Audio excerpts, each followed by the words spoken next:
Brasil para llevar a cabo este acuerdo de integración energética.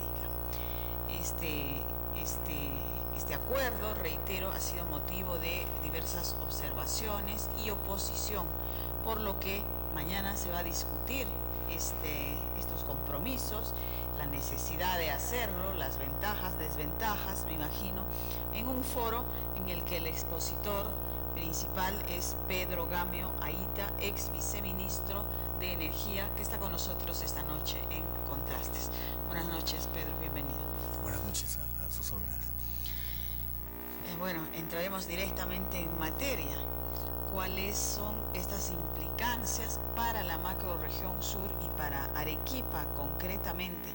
Lo que en general la opinión pública conoce de este acuerdo es la gran oposición que la construcción de hidroeléctricas, entre ellas la de Inambari, ha generado en la población de Puno, por ejemplo, respecto a este caso específico. ¿Cuál es, desde su punto de vista, la verdadera trascendencia o las consecuencias que tendría para nuestra región el continuar, llevar a cabo este acuerdo de integración energética? Bueno, nosotros hemos hecho un estudio y este estudio plantea que el Perú necesita en 20 años 10.000 megavatios. Para sus propias necesidades. Para atender sus propias necesidades. El Tratado de Integración Energética con el Brasil, si hacemos o seguimos los pasos correctos, puede ser una gran oportunidad. Lo que decimos y demostraremos mañana en esta presentación es que de algún sitio tiene que salir la demanda de energía del país.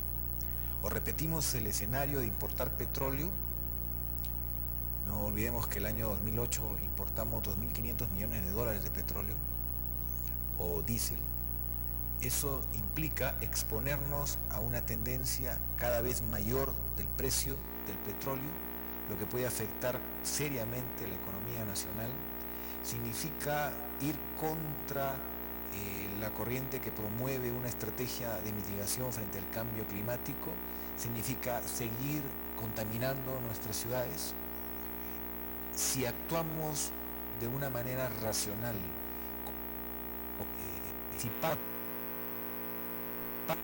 el crecimiento lleva a eso, pero el tema es, vamos a usar más nuestra agua, nuestro viento, nuestro sol, la biomasa, la geotermia, que es el agua caliente de los 6 departamentos del Perú con zonas volcánicas.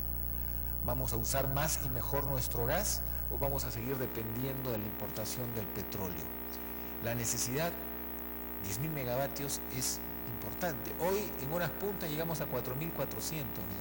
¿Y cuánto estamos en capacidad de producir en este momento? Nosotros tenemos que seguir adelante, sacar adelante un portafolio de proyectos que diversifique la matriz del país, que haga que reduzcamos la dependencia al petróleo, que nos permita, mediante un mecanismo que nosotros dejamos encaminado, los 28 meses que nos tocó trabajar con el arquitecto Valdivia en el Ministerio de Energía, un régimen que permite las licitaciones de largo plazo, es decir, asegurar la compra de energía por 20 años, a través de licitaciones especiales que promuevan las hidroeléctricas. Aquí en Arequipa hay un portafolio de 5 por lo menos hidroeléctricas en proyecto que se pueden materializar a través de estas subastas. ¿Cuál es el concepto? Si nosotros no hacemos estas subastas especiales promoviendo hidroeléctricas, no vamos a poder hacer valer un aspecto importante de este tratado con el Brasil, que dice que la prioridad la tiene el suministro del mercado interno. Pero para hacer que fehacientemente ese mercado interno sea priorizado, tenemos que comprometer mayoritariamente la demanda futura del país en esos proyectos, y el mecanismo haga posible la inversión. Exacto, y el mecanismo son las subastas, porque si no se hace las subastas viendo cuánto de la demanda nacional va a tomar de esos proyectos, pues definitivamente van a poder atender la demanda externa. Entonces, esto es importante, porque ya hemos llegado a más del 35% de generación térmica eléctrica con gas natural. Es bastante bueno ese resultado, pero no hay que hacer que toda la nueva demanda eléctrica del país descanse en el gas, por dos razones. porque en este momento no tenemos todo el gas para atender la demanda de energía del país. Falta descubrir más gas, es cierto, pero tenemos técnicamente que basarnos en lo que ya es real y concreto y gas descubierto. Debemos orientar el gas hacia el transporte, hacia la industria, hacia los hogares, donde es el sustituto más eficiente del petróleo, y utilizar las renovables dentro de una proyección de atención de la matriz energética. Tenemos un marco muy promotor, el decreto legislativo 1002, que fue otra de las normas que se sacó adelante y que los expertos españoles y alemanes consideran la ley más promotora de América Latina. Gracias a esa ley tenemos 3 parques eólicos en construcción, en Talala, Piura, en Cupiznique, La Libertad, y en Marcona Ica. 140 megavatios por primera vez en la historia del Perú a base de viento, reduciendo la dependencia al petróleo.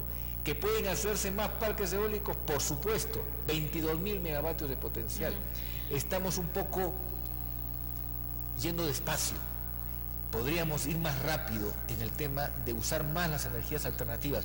Hemos llegado a la mitad de los 500 megavatios planteados por la norma, o el 5% del total de energía que se comercializa cada año debe ser con renovables alternativas.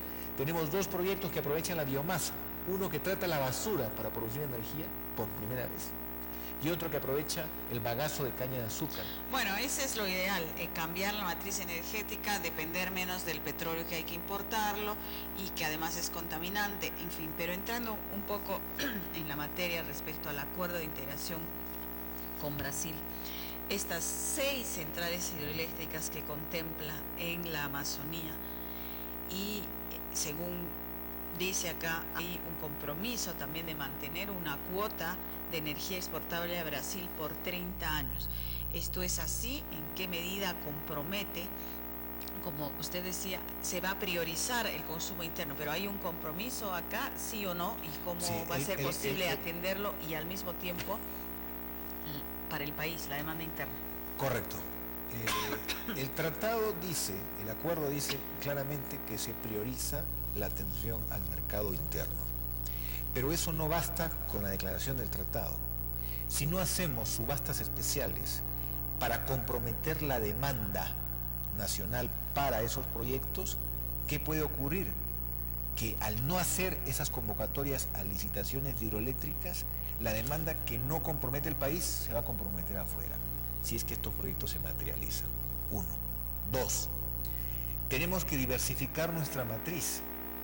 Hay un riesgo ambiental en esos proyectos.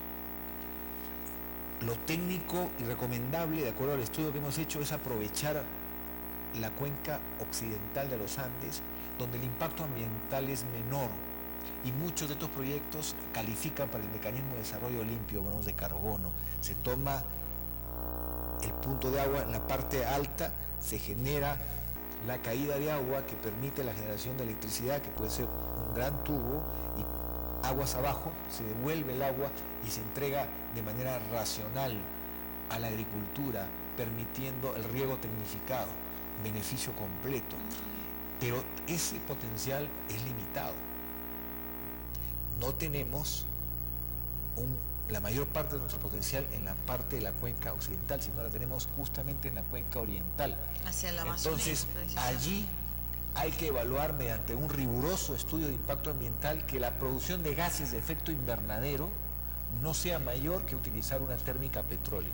Si el estudio objetivo, riguroso, trae como resultado una opinión positiva para hacer realidad alguno de estos proyectos, debemos materializar la prioridad del suministro al mercado interno mediante una subasta especial.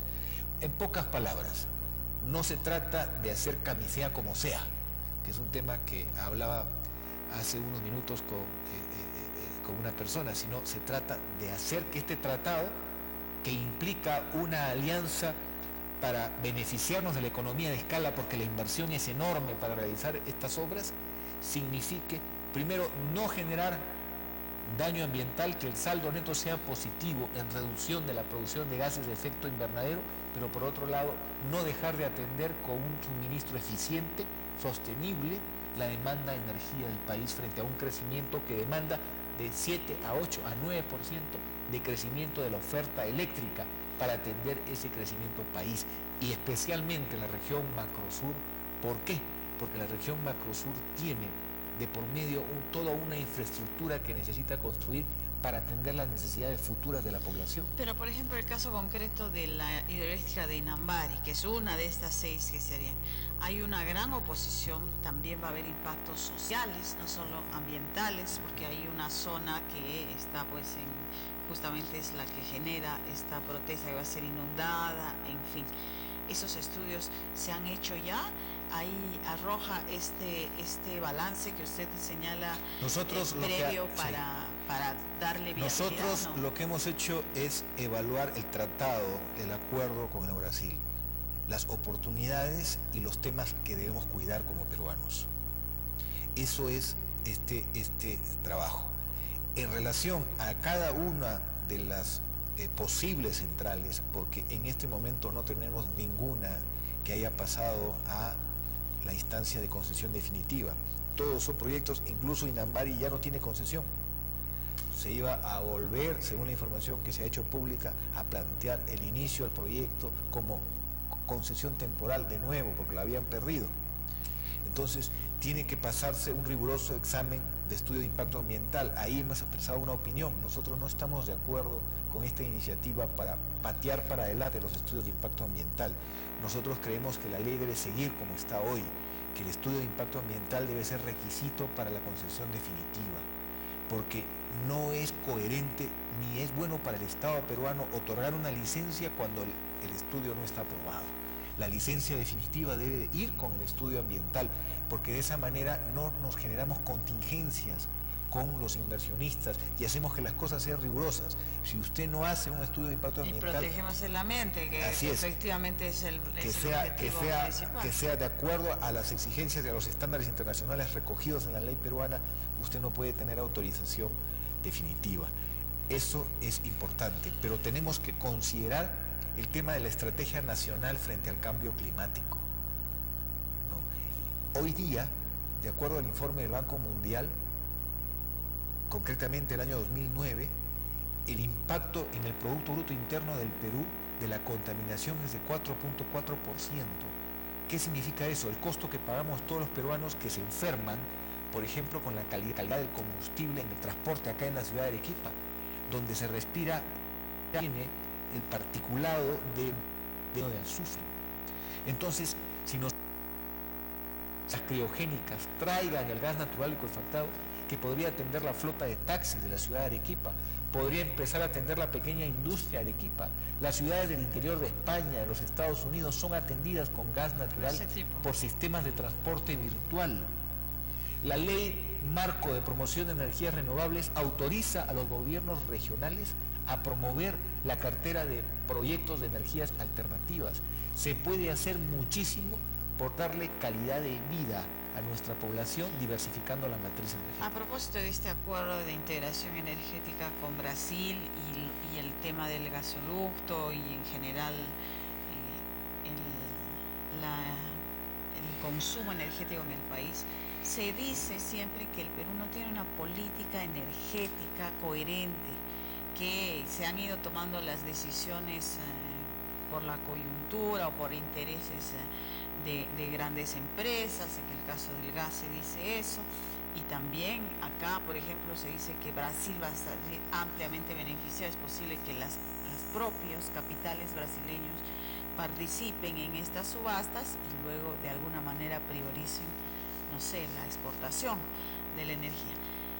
¿El Perú tiene o no tiene una política energética? ¿Hay esa intención, voluntad de cambiar la matriz energética que se repite tanto, que no sea tan dependiente del petróleo, por lo que ya nos acaba de explicar? Hace muy pocos días se ha aprobado un documento de política de largo plazo, pero cualquier documento de estos no va a lograr su objetivo si es que no hacemos que en el Perú, como es en Colombia, como es en Chile, como es en Brasil, el planeamiento estratégico es vinculante. ¿Qué significa eso? Si yo me planteo una meta, que 1/3 de la energía que el Perú consume sea a base de renovables alternativas, debo hacer seguimiento a ese objetivo, evaluar su cumplimiento cada cierto tiempo y evaluar los avances.